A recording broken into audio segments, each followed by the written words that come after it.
Tanong, may mga pagkakataon ba sa buhay mo na dasal ka ng dasal ng dasal ng isang bagay para sa isang bagay, tapos wala naman nangyayari? Meron kayang mga balakid na pumipigil sa mga sagot sa dasal mo? Yun ang tanong. Naniniwala ako meron. Pag-uusapan natin ngayon, baka isa sa mga balakid na to nasa buhay mo. Kaya pagkatapos ng mensahe na to, alisin natin yung balakid na yon para maging mas effective yung prayers mo. Pag-usapan natin ngayon. Mabe-bless ka.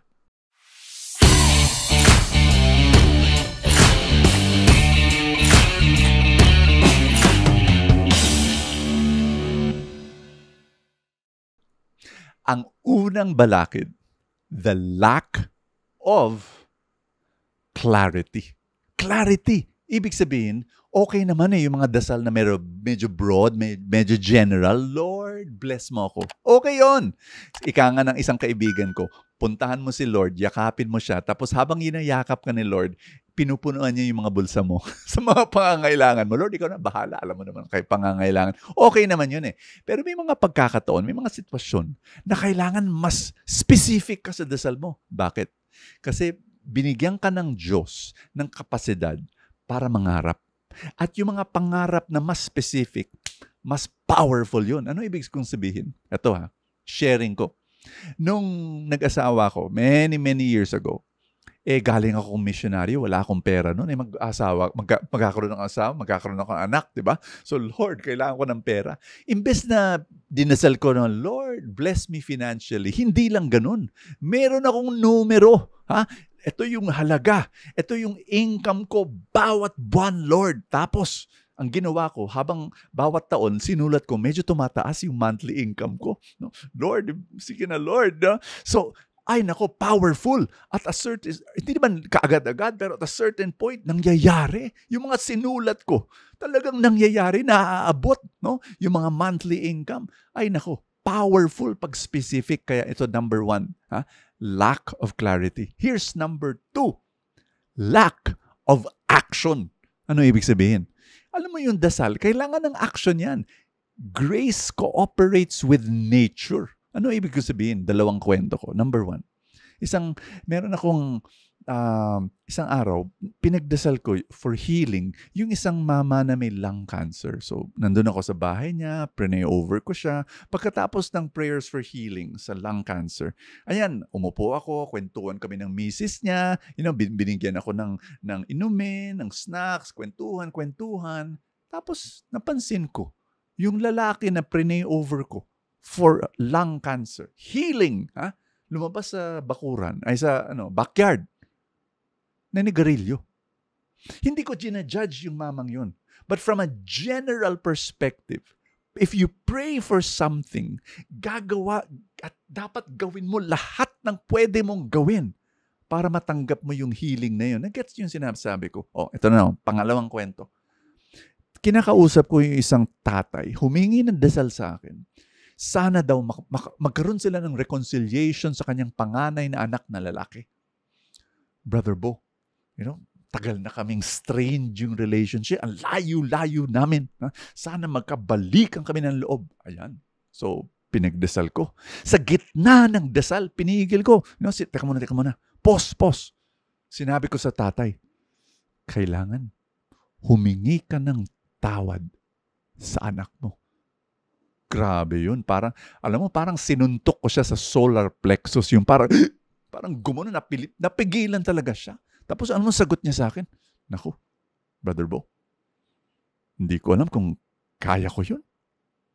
Ayan na. May pinagdadasal ka ng isang bagay, pero kulang naman ng obedience mo. Kulang naman yung action mo. Importante, dalawa yan. Are you ready for number 3? Common block for effective prayer. The lack of persistence. Yan ang ebanghelyo natin ngayon. Sinasabi ni Jesus, kailangan persistent ka. Never give up. Unless it is the Lord who tells you. Pero ito, importante ito. May kwento ako sa inyo. Di ba parang yung bata na humihingi ng laruan sa nanay nasa department store. Tapos yung toy section nandun.